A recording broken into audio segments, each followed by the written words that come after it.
All Why don't right, we so move on over the people left behind? right, let's talk about the Seahawks as the other end. A lot of people, at least short term this year, think that this is not great for the Seahawks. I have seen some analysis of this trade that says like long term, this is like a huge steal for them with all these draft picks. I don't know how I feel. I haven't dove into it enough yet to know.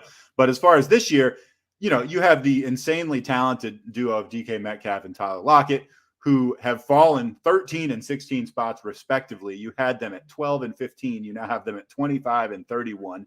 Talked about this a little bit, but you can elaborate if you want. Noah Fant, you had him as tight end 21. You had him as tight end 12. He's now down to 21. Not really a factor at that number. Yeah, I just expect, we talked about how gross this offense was for Russell Wilson. Again, bottom 2 in the league in over half of seasons and pass attempts.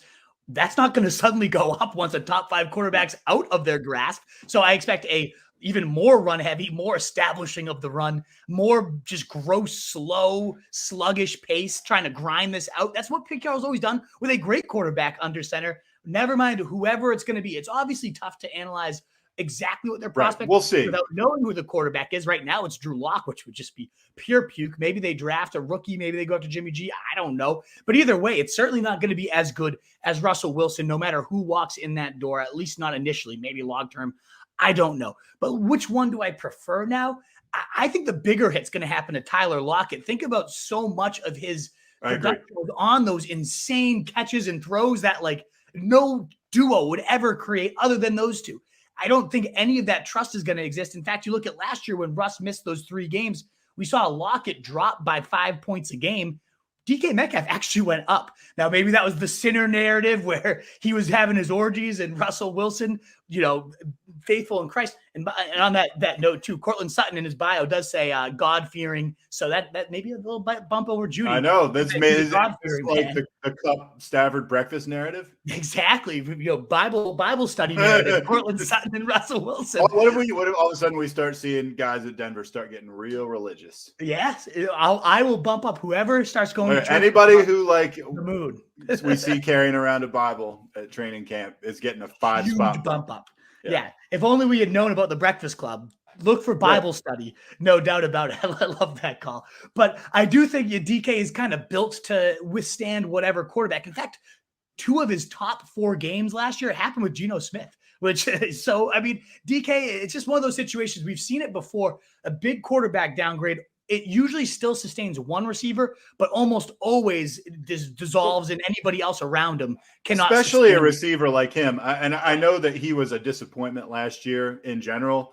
It just seems like you almost have to work pretty hard for him to not produce. Right. Like your team, not the other team.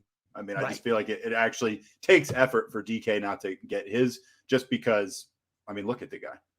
Exactly. And he did have that brutal finish, as you were alluding to, with only 1 game inside the top 36 games, wide receivers in his last 9 games. Only once did he finish in the top 36 receivers. That's bad.